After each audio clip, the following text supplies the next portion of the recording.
You know what you should read. It's time for What You Should Read, the podcast all about the titles you need. Join 3 book lovers and a guest as they cover all the best new titles to enjoy with your tea. I have that, but I haven't read it yet. Hi, I'm Julia. I'm Rachael, And I'm Kelly. And this is What You Should Read. the podcast where we should all over our books. Today we are talking to Hilary Leichter, author of the book Temporary. But first, Rachael, what are you reading? I am reading, besides Temporary, which I love so much, I've been reading The 4 Winds by Kristin. I'm not that far in. I'm about 90 pages in, and I really like it so far. The first chapter or 2 was a little slow for me, but that was the same with The Nightingale, and then it got better steadily as you go on. Don't worry. It's amazing. Yeah, I'm I felt sure. kind of the same way about the first couple chapters. I was like, well, I like the main character, but it didn't grab me the way that The Great Alone did. But it gets there for sure. Oh, yeah, I have no doubt. I also have been trying to think, so I finished Ask Again Yes, which I really loved. And then I was trying to figure out what to read as my next audiobook. And then I remembered I have this book that I started in December and then DNF'd in January, more so on as a temporary basis. I said, I'll try to pick it up again. And I almost unhauled it in my bookshelf tour video, but I decided to keep it and try and continue to read it. So that's Girl, Woman, Other by Bernardine. And the audiobook was available on my library app. So I'm going to try and get back into this book. Cool. What is that book about? I see it everywhere. Yeah, it's multi-perspective. It's told in a non-traditional way, sort of in these little paragraphs that are almost poetic in a way, kind of dreamlike, sort of like Temporary, kind of in that style of storytelling, but it's not fantastical in any way or unrealistic. It's just telling the lives of these women. Cool. Yeah. And there's not much punctuation and no quotation marks, so it's a bit slower to read. So I'm curious what the audiobook is like. We'll see. Yeah. Awesome. Kelly, what about you? What are you reading? I am also reading The 4 Winds. I am a little bit farther in, but not too far. I am almost at the end of the second part, which is 1931, I think. So this is a part of history that I really don't know much about, like the Dust Bowl. And I think going into this book, I was like, well, it sounds inconvenient, but not awful. And I'm reading this book now and I'm like, oh my God, I would die. Yeah. I would die. I do feel like I'm sure it came up in history classes, but it's not a part of history that I also knew nothing about it. And then I looked at pictures of it after reading this book and I thought, oh my gosh, literal mountains of dust. And yeah, that's why so many people left for the West Coast. And it's just really an incredible tale and sweeping generational saga, but I can't imagine. It sounds like an actual literal nightmare. Yes. And the descriptions, and I don't want to, talk about the plot, but they would say things like, somebody would get out of bed and there would be a person outline in dirt. Not because they were gross and didn't clean, but because apparently the dust was a roommate. Right. Yeah. That did not pay rent and never left. Yeah. Right. Oh, man. Well, I am reading A Blade So Black by L.L. McKinney, and I'm about 60% of the way through. I'm reading it on Kindle. Rachael got it for me for my birthday last year, so I'm finally getting to it. It's great. It's so much fun. It's funny. It's action packed. It has the retelling. It has Wonderland. It has. It's actually one thing that really hit me as I was reading it, and I can't remember when this was published. I think 2019. I want to Okay. say, or maybe 2018. But Mhm. before Breonna Taylor died is when it Right. was written and published.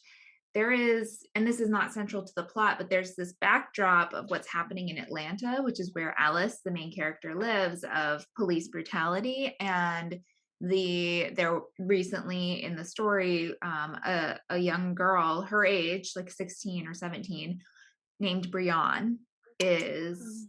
killed by police just walking home from like a game because they think she's wearing gang colors, and it's like everyone was wearing those colors. There was a football game. Yeah. So it just kind of hit me. I said, "Oh my goodness," because this was written and published, I believe, before Breonna Taylor Right. was killed, and so it just kind of was like, wow. But It would oh, sorry. no, but I was just gonna say, so there's the backdrop of that, and like her mom's anxiety every time Alice disappears, which she does frequently because she has to go into Wonderland and fight monsters. And Right. it's just it's an element of the story that I was kind of expecting a little bit based on what I heard about the book, but it just really is hitting me, and it's just so good. Yeah. Mhm. Um, I was just gonna say I don't know when it came out, but I know the sequel came out last year. Hmm. So it would have to have been Right. before, which really makes it even worse because it's this awful timeless aspect that's Just the fact that always the yeah, fact that the names are so close is what right. also, yeah, yeah. Well, Well, on that I'm here note, I'm here to cheer you up. Oh, wait. So if you have, we'll say, older relatives or conservative people from your hometown on your Twitter list, or Facebook friends, you probably heard about this. But Dr. Seuss's estate, which is dedicated to preserving his legacy, have decided to pull 6 books out of circulation for racist depictions of various groups. I think largely, but not entirely, Asians. And these books, most of which no one has ever heard of or read or could pick out of a lineup, um, they, like I said, have racist drawings and depictions of people. And to combat this cancel culture, as of yesterday, 6 of the 10 best-selling books on Amazon are by Dr. Seuss. None of them are the books that have been canceled. And I really can't wait for them to read their children the Lorax, because I bet they're gonna hate it. Yeah. yeah, so My people are grandpa. mad at, Yes. I don't know who. I think Joe Biden. I think he Yes. is being blamed for this. He has Yeah. nothing to do with this, but people are mad because they're saying we're canceling Dr. Seuss, which is not true at all. There are Yeah. so many Dr. Seuss books still in circulation that are perfectly wonderful. And Yeah. these 6, I've never read them. I don't know what, I don't even remember which ones. I don't know when they were written, but it doesn't matter. They don't need to be around. Right. So it was the right call to Rachel's cat is right behind her. Sorry. Hi, kitty. Oh my Oh, she gosh, looks so comfortable. she's on a tower and she's like everything the light touches. Yeah. She She's does. She looks like a statue. Oh, Cat in she's the so Hat. I mean, there we go. yeah. Cat in the Hat. It's still a good book, right? Yeah. But yeah, it was the right call to pull those books. They're not relevant anymore, if they ever were. And Mhm. I don't know. I know. I saw on TikTok actually what I thought was a really good description of what's happening is like people think that the liberals or Joe Biden are canceling things, and this person's like, no, a capitalist entity made a capitalist decision. Right. Like this is yeah. capitalism at work. They made a decision based on like the preferences of their audiences or what they thought was the best, representation of their brand. Yeah, Yeah. it was only a matter of time before someone discovered one of these books. And I mean, I think it's been out there for a while, but it was only a matter of time before something went viral and people were like, look at this racist book by Dr. Seuss. So Yeah. to be proactive and take them out of circulation, of that was the right move. Yeah. Yeah. Yeah. And I mean, the entire group's purpose is to preserving his legacy. It's Right. I think his heirs and some other people. And yeah, like you said, Rachel, it's like it's the free market you guys love so much. Mm-hmm. You can't worship capitalism and then be mad when, it doesn't go your racist way. And Also, Dr. Seuss himself, he expressed regret for the, racist things that he drew and wrote, later in life, especially a lot of the politically motivated cartoons during, World War II and Japanese internment, Right. that he regretted, creating a lot of that. Yeah, so he would support this, I'm Mhm. sure. Mm-hmm. And they're racist depictions. They're harmful. yeah. There's no need to have them out there. Right. Also, I have seen the list of books, the 6 they took off the market, like probably at least 10 times. I still can't remember them. Yeah. One of them is something like The Cat's Quizzer. These are books I guarantee most people have never even heard of. Right. That could actually be a really fun game. Throwing up on Instagram like a list of titles. It's like, which of these are actual Dr. Seuss Right. Oh, yeah, that's true. and which of these I made up because I have too much free time.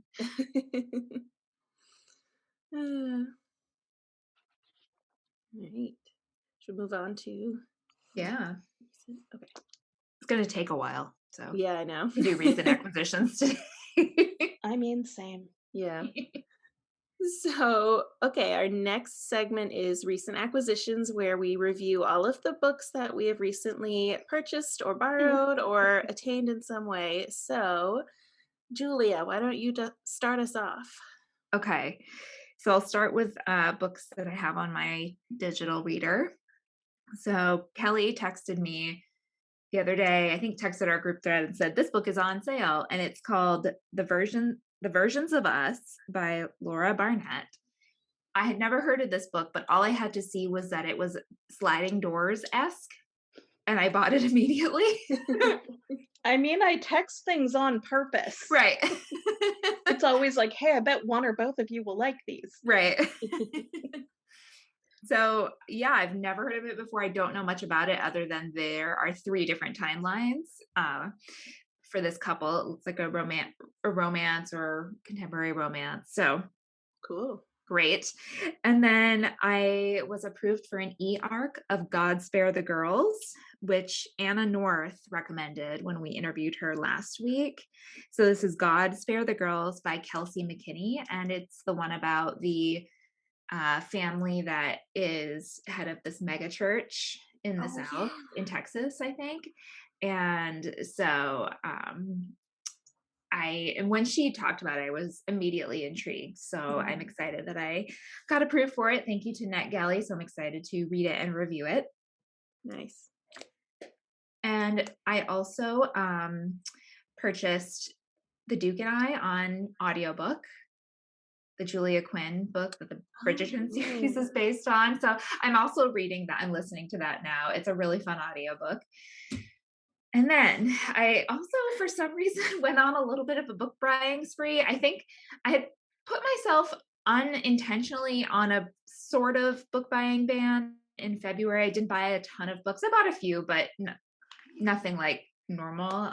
But I don't know. I guess I went a little overboard because I ordered a ton of books, not all of which have come in yet. So we're not going to be here too much longer. But I first bought Accidentally Engaged by Farah Heron. Oh, yeah. which is a rom-com, and it's a young woman who is Muslim American, and her dad sets her up, but she doesn't want to date anyone that her dad works with, and so she's resistant to it at first, I think. Yeah, so that's the first one. Then I bought this book, Much Ado About You by Samantha Young. I don't know anything about this book. I saw it on Instagram and I bought it on a whim without knowing anything about it or seeing any reviews. This wasn't even a review. It was just like, hey guys, I bought this book. Wow. Does anyone know anything about it? I was like, nope, but I'll buy it. Nice. I know that's a great cover. That's all I know. Then I bought In the Quick by Kate Hope Day. And it's like a young woman who's an astronaut, and there's a love story. It was compared to The Martian a little bit. So it was on my most anticipated list. Not officially on our episode, but it's on my Goodreads list. So, and then I also bought Clara and the Sun by Kazuo Ishiguro, which we are reading for our book club. So everyone should read it. Yes. Right. Okay, those are all my books.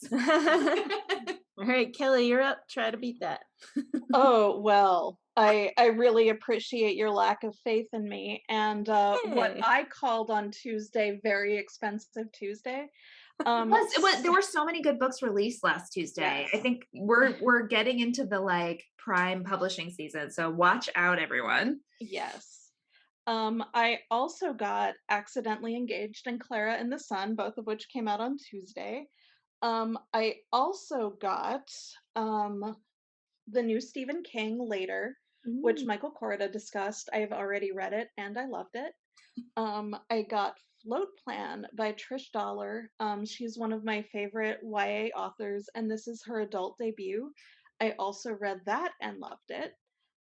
I am not done. I got the new Mary H.K. Choi called Yoke. It's about sisters. I don't know much else about it, but I love her books. Since Julia, you got me her debut, I think, for my birthday one year, and I loved it, and I loved her other books. So I don't know what it is. I don't care what it's about, really. I know I'm gonna love it. I'm just basically killing time until I can get there. I got a book called Who is Maud Dixon by Alexandra Andrews, and it's about a woman who works in publishing, and she works with this author, and no one knows much about the person, Maud Dixon. And she ends up dying or maybe going missing or something, and the main character is like, well, I guess I can do this for a while. So she kind of becomes Maud Dixon. Awesome. Is my understanding. And I'm really excited to read it. It sounds fantastic. And then I got I Think I Love You by Ariane Desomer. That's probably not how you say it. But it's about these two teenage girls who are trying to win this competition, like a screenwriting competition, and they end up maybe kind of falling for each other. So it looks adorable. I'm very excited. It was very expensive Tuesday. It was. Yeah.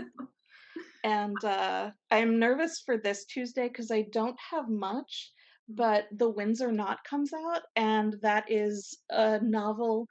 We're going to say fiction, but I'm going to pretend it's true, where the queen solves a murder. What? Just for fun. Nice. Yes. So. Well, I also had a very expensive week, so we're all in the same boat, I guess. So I bought Gilead by Marilyn Robinson, Nice. which I guess is a modern classic I've never read. And there's something about Maine in it. That's all I know. Julia, I think you've read this. Wolf Hall by Hilary Mantel. I have tried to read that 3 times. Really? Yes. Oh, okay. I will. I feel like it's still on my shelf, like I'm eventually going to read it, but I think you'll like it. It's just written so differently from every other historical fiction of that time period. I don't know that I care that much about Thomas Cromwell to like read that many pages of him, but I want to read it because everyone says the sequels are just even better. So Okay. I don't know. We'll yeah, see. I've tried so many times. It's a monster. It's Yeah. over 500 pages. It's It almost starts 600 off pages. great and then kind of slows down for Okay. me. So I need to, maybe we should buddy read it and just like Oh yeah, we cheer could. each other on. Yeah, that'd be Yeah. fun. All Okay. right, we'll plan to do that. Yeah. Okay, and then I got Whispers of Shadow and Flame, which is book 2 of the Earthsinger Chronicles, the first of which I read back in December and I loved it. So the author's L. Penelope, and it's just fantasy sort of it's not YA, it's like new adult fantasy. So I got that. I got this Ray Bearer by Jordan Ifueko. Awesome. Okay, this book is like Ooh. it's like Black Panther Yeah. pretty, and like look at that. What does it look like naked? Just wait. Wow, that's gorgeous. That is a really beautiful book. Right? Why are people Instagramming that? Because that's amazing. It was big on BookTube and stuff like last summer. Yeah. Oh, when it came out. Okay. Yeah. I'm a little behind the 8 ball, but I'm excited about that. I have more. My book of the month box came. I had got Honey Girl by Morgan Rogers, which I'm excited about, and The Lost Apothecary by Sarah Penner. Also beautiful. And then I also got Clara and the Sun. So those are mine. In book of the month? No, Clara and the Sun I got at the store. I only got 2 for book of the month. I was like, was that a secret add-on? I didn't No, see. sorry. No, I stopped at the bookstore, my local indie store, after work on Tuesday and bought Clara and the Sun. No, I ordered it for curbside pickup because it was on sale for like $17. Oh, wow. So I bought it. Cool. Yep. Well, I don't know. We have a lot to read. I also just realized I forgot to mention 2 e-galleys I got. The Cost of Knowing by Brittany Morrow. She is the woman who wrote Slay. Yeah. And this is about someone who can kind of tell the future, and they end up seeing that their brother is going to die and has to figure out how to stop it. So that sounds amazing. It's out next month.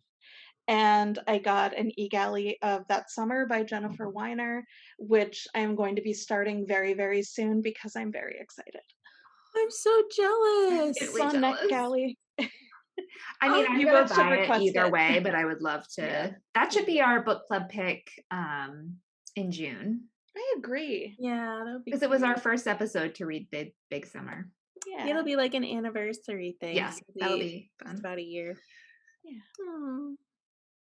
Okay, well, we're all going to decompress after our book buying binge. And when we come back, we are talking to Hilary Leichter, who wrote a delightfully charming, whimsical, I loved it. Her book is called Temporary, and it's been getting a lot of great reviews and awards. And she's also a friend of a friend, so I'm really excited to talk to her. So stick around and we will be right back. You know what you should read. It's time for What You Should Read. Okay, we are back and we are joined by Hilary Leichter, author of the book Temporary. Hi, Hilary. Thanks for joining us today. Thank you for having me. So glad to be here. Yes, we're so glad to have you. So tell our listeners a little bit about who you are and about your book Temporary. I am an absolute nobody who wrote a book during the pandemic. This is my first novel and it came out a year ago.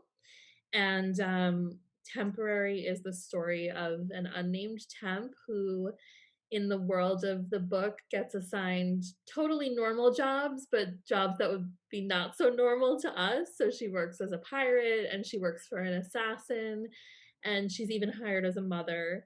And it's totally autobiographical, basically. Sure, who doesn't bounce from pirate job to I mean, in the year of our Lord 2021, it's at one point she's a barnacle on a rock. Like it is. Yeah, so it's, the novel is absurd and surreal, but it's all taken from those super real emotions of being kind of lost and undervalued and underpaid that I'm sure most people can relate to. Mm. Yeah. Yeah, for sure. Oh yeah, the ways that she is compensated sometimes, and she's just like, "Yep, totally normal." Yeah. Just like, Right. I felt that. Like, we can't pay you, but here's a seashell. That's Right. not actually in the book, but It's so that funny is because even though it's like an absurdist take on work, what I loved was those moments where something would happen. It's like, yeah, that totally happens at work. Like there's one part where she's sick because she's seasick, but she had lied on her resume that she could totally handle the motion. And a man she works with says, "Are you pregnant?" And she says, "What?" He's like, "Well, if you're sick at work and you're a woman, then you're pregnant. I don't make the rules." that that line actually just came from, like, the fact that I got so tired of watching TV and movies where whenever a woman throws up at work, she's pregnant. I mean, there's, like, yeah, I've thrown up at work before and not been pregnant. So Right. it like, women do get sick when they're not, like, growing a child inside of them. It's possible to become nauseated for other reasons. So, Yeah. Not in TV world. no, not in TV world. Um, I would like to figure out how to break into the assassin business, so if we could talk about that. I would say pirate, but I just read Float Plan, and I do not think I would be good on a boat. Oh, yeah. So I think I need to. So if we could talk after about breaking me into the assassin business, I could give that you would some be very tips. helpful. Yeah. Um, but seriously, what was the first idea for this story? Like the first kind of origin, I guess? Yeah. So I originally wrote it as a short story for my graduate thesis. Um, I want to say 2011, 2012. And then I published it in a journal called N+1. And I thought it was done because I published it. And so that's that's the end of the road for most stories. I was working on another book at the time, another novel that was just going nowhere and is now collecting dust in a very deep drawer in my dresser, and no one will ever see it ever. And it was painful to write. It was unpleasant. I felt like I had written myself in a corner and just was not having fun. And my husband actually suggested that I go back and look at some of my short stories just to get joy from the process again. And I went back to temporary. And the interesting thing was that several years had passed since writing it. And I found that I was in exactly the same boat, no pirate pun intended. And that was upsetting to me, but also interesting.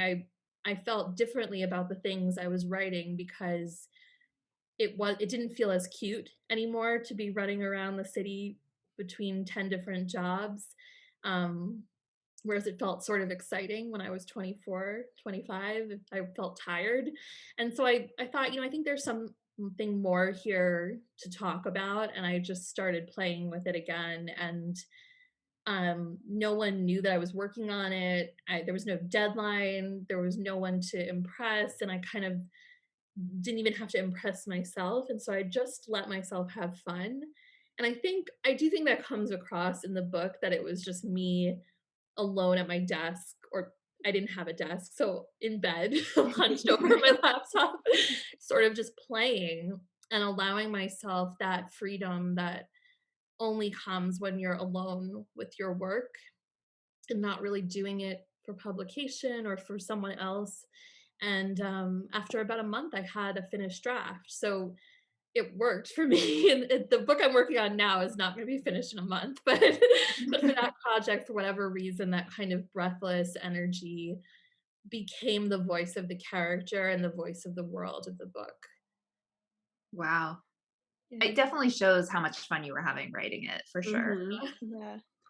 I I cracked laughed out loud so many times. yeah, I mean, I don't want to say that if you're not having fun, you're not writing something good, because I think a lot of things are very difficult to write and don't come easily and need a lot of time and sort of marination between writing sessions. For whatever reason, that exuberant feeling of joining the workforce was the same voice of me just following wordplay and language and having fun by myself, and it kind of fit the tone of what I was trying to say. So it it was a lot of fun, and I was delighted that other people found it funny and not just me and my mom. Um, I feel like, and I don't write like at all, but I feel like it must be every debut novelist's dream to get all these really, really rave reviews from places like the New York Times and then get all these award nominations for their writing. And that doesn't happen that often, but it really did for you. How has that been? And did it make the past year any better for you at all? Oh, yeah, I feel so lucky. I feel so grateful, and it was the only bright spot in a truly disastrous time, like, I think,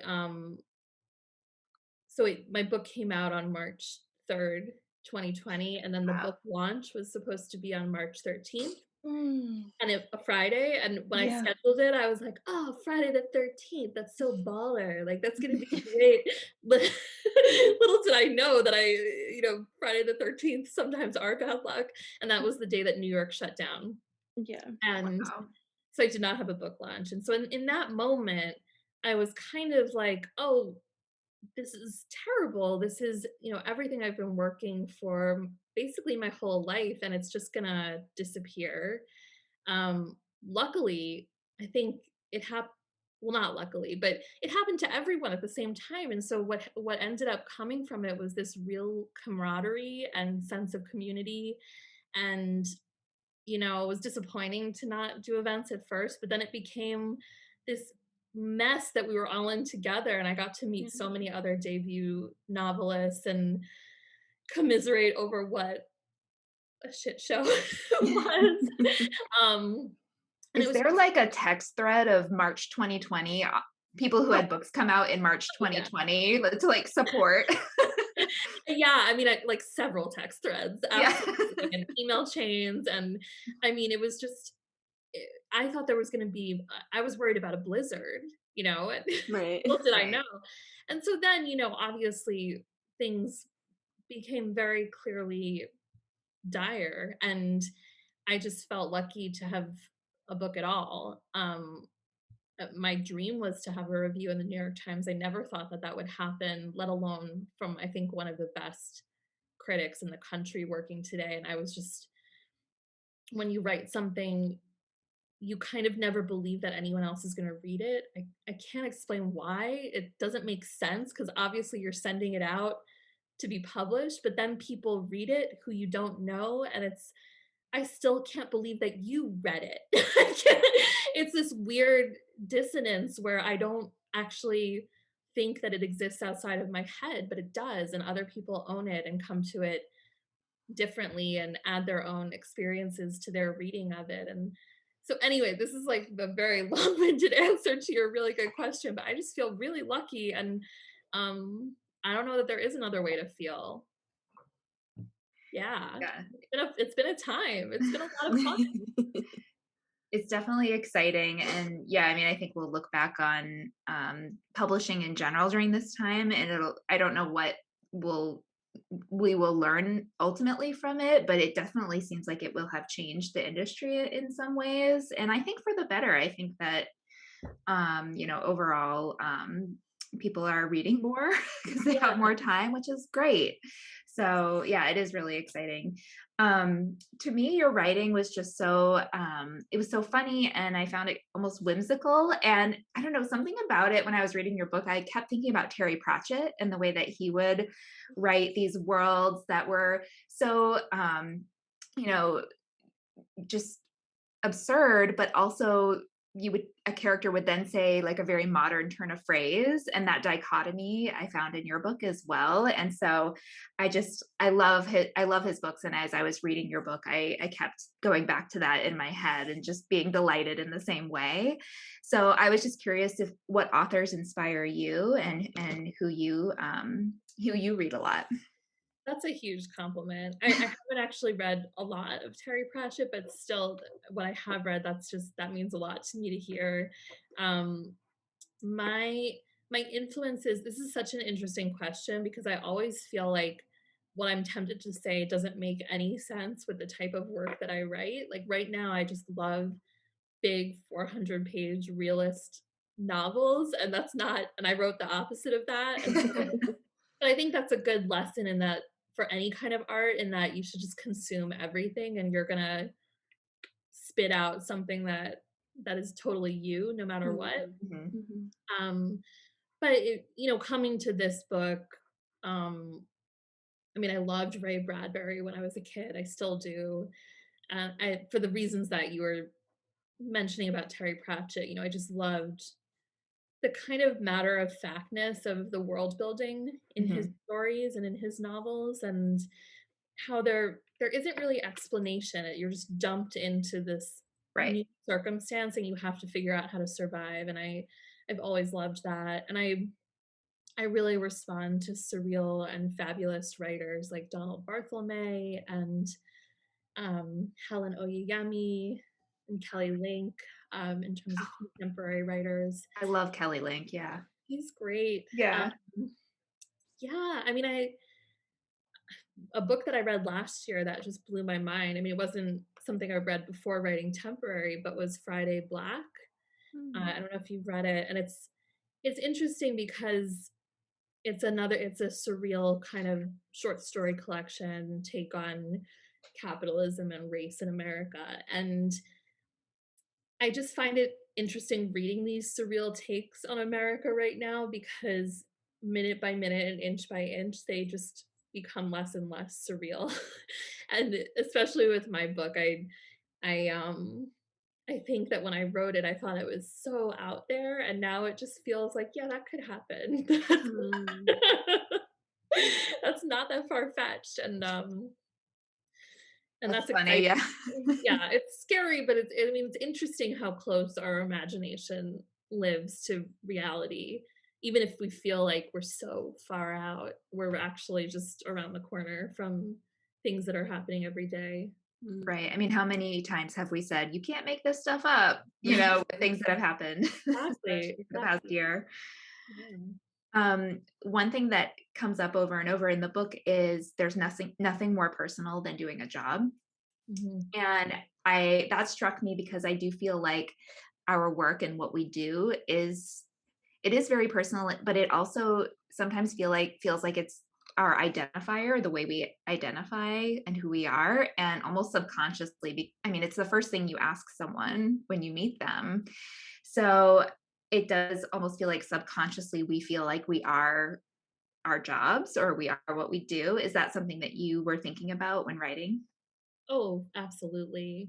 And it meant something different last year when everyone was suddenly losing their jobs. And it's like, well, if you like what you do and you can't do it anymore, then who are you even? Um, Crisis of identity. But yeah, no, it's definitely on my mind. This feeling of, I think that feeling of being your job is not something that comes from us, though. I think it comes from the world telling us that our value is as producers and consumers, and that's where your worth comes from, how much you produce and how much you consume. And so this idea of what you do is tied to that. And it's really like saying, like, where are you in the assembly line of our society? And so I think that's part of it, but also I really love what I do right now. And I mean, I think I also really love some of the crappy jobs I've had, just because there's something really satisfying about doing a job and finishing it and getting paid for it. Mhm, It can be mhm. nice. It can be a nice feeling. And I really wanted to put that feeling in the book of just no matter what you're doing, you can bring some kind of joy to it, maybe. Um, or the narrator brings a lot of joy to the work that she does, even if it's unpleasant or amoral. And I wanted to capture that sense that, like, just people that I've met in my life who bring so much joy to their work, even if it's undervalued Mhm. and underpaid. I always admire that. Definitely. And yeah, you're right. I think of her as temporary, even though I know that's not Yeah. her actual name. She's an unnamed narrator, but she, yeah, definitely takes a lot of pride in doing a good job and is also seeking permanence. That's something that she really longs for. And she looks to her work to find that. But it was interesting to me that when it comes to her romantic relationships, she was more than happy to have these sort of a rotating door of boyfriends, right? She has one boyfriend for basically every need that she has, and she seems pretty content to for that to be the status of her romantic life. So I just found it interesting, that dichotomy of she's looking for something really steady and permanent in work, but when it comes to boyfriends, like, let's have 22 boyfriends and just yeah, why not? I thought that was really fun. Yeah, I think that if she could have one, she would, but it's like part of the conditions of her Mm, reality that's part of the temporary life, Mhm. settling down would be permanent. And so you can't do that. right. Um, but it was more a source of comedy for me than pathos, because I think at the time in my life when I wrote it, not to be super corny, but I had found love. And so I think you write into the things that you don't understand or are troubling you. And so I was troubled by my employment, not by my marriage. Right. And so that's what I wanted to think about. And that was like the romance that was fascinating to me, as opposed to something that was just like giving me a lot of happiness and and felt nice. And so it became like an inverse of a kind of romantic comedy where the woman is searching for a partner to complete everything, and instead it's the job that's going to give her the stability that she's looking for. Mhm. Loved it. Yeah, Cornball. Yeah. yeah. This book is just so delightful. Delightful and strange in the best way. Like me. Yay. All the best people are. Yeah, I agree. So, I think so. Um, can you tell us a little bit about the book you mentioned that you're working on now? God, I wish I could. It's so not done. I mean, it's I think it's equally delightful and strange, but in a Great. different way. And it's really important to me. This is a new thing that's important to me that I did not know was until I finished my first book. I think there's so much weight put on that first novel and like what you're gonna say and what it's gonna mean for you as an author and how it like catapults you into the world, and it's like all Mm, crap, it doesn't, none of that means anything, but there's just so much tied to it. And then you get to write a second book and it's like, oh, there's none of those questions are gone. And Mhm. so I really thought about what I wanted to do in terms of writing, like what I wanted my books to be. And I think it's really important to me to um have every book be a new kind of thing. And this mm. one it's also strange, but it's a very different project. And I almost picture them all as these like little oddities in a cabinet in a museum somewhere that somehow go together, but also don't at all. And so Yep. it's another kind of odd project, if that makes sense. Mhm, mhm. Can't wait. Yeah, for sure. I'll be on the lookout for that. Thank Absolutely. you. So you mentioned a couple of books, that you've been enjoying over the last year. Do you have any other like recommendations or, books that you typically like to recommend to people, or just any boss us around and tell us what to read? Anything goes. Okay. Um, Let's see. Well, there's so many good books coming out this year, and I've had a chance to read some of them. Night Bitch by Rachael comes out this summer, and it's amazing. It's about a woman who thinks she's turning into a dog, and it's the young mother, like a new mother, Oh, and so it's great. It's wow. funny. It's really really a lot of fun. What else have I read recently that I loved? Well, I read Pachinko for the first time last year, which is not a new book, but I devoured that. I thought it was Mm. so incredible. Have you all read that? I thought it was so Mhm. I incredible. Oh haven't my yet. god. Loved it. Kelly, I you just have to wanted read Pachinko. I Yeah. want to. it's I just wanted to Yeah. start right back at the beginning again Yeah. when I finished it, and I never feel that way. I'm like, "Oh, that was great," and then I'm We moving were on. also talking earlier about books about times in history that we didn't learn really about, and that book for Sure. me was another one of those. Like we were Mhm. talking about The Four Winds, that Kristin Hanna's new book about the Dust Mhm. Bowl, and that Oh, yeah. time period. I'm like, I didn't know anything about that, and then Pachinko about this time in Korean and Japanese history. I had no idea, so it was so interesting to read too. Yeah. Absolutely. Um, yeah, ugh, I loved that. Let me think if I can give you one more, because things are better when they're in groups of 3. That's what we say in comedy too. Yeah, it is. The rule of three. Well, I have to tell this is like a sidebar, but before everything closed and the world stopped moving, I took musical comedy with Marty Oh, Magnet, which is a theater in New York that teaches improv or musical improv, I guess it's called. I don't even remember it feels like it yes, was a musical decade improv. Yeah, ago. so my friend Marty, who I did improv with in Baltimore before he and Amy moved to New York, so then he was doing musical improv at the Magnet Theater. So you That was took with that. me. We Oh, took that's it together. awesome. And yeah, so I'm familiar with the rule of 3. Yeah. I'm well versed. I literally just grabbed from the pile sitting next to me, and this is a book that I'm teaching this semester, and it came out in September. It's called That Time of Year by Marie Ndiaye. I think I'm pronouncing that right. She's a French writer, translated by Jordan Stump. It's really short. If you liked Temporary, it's not anything like Temporary, but it's like another short, strange book, and Mm. it's great. It's very surreal. It's about this man who is on vacation in the French countryside with his wife and his child, and they disappear. And it's the end of the vacation season in France, and they stay a day longer than they normally do. And so it goes Ooh, from there, and he has to find them. It's great. It's great. nice. Love it. Mm. For those recommendations. Mhm. Well, thanks so much, Hilary, for joining us today. It was so fun to talk to you, and I really loved Temporary. So everyone go out and check that book out. And where can people find you online? Are you on social media? Yeah, you can find me on Twitter at Hilsafina. That's HILSAPHINA. Never spelled it out on a podcast before. And then my website, hilaryleichter.com.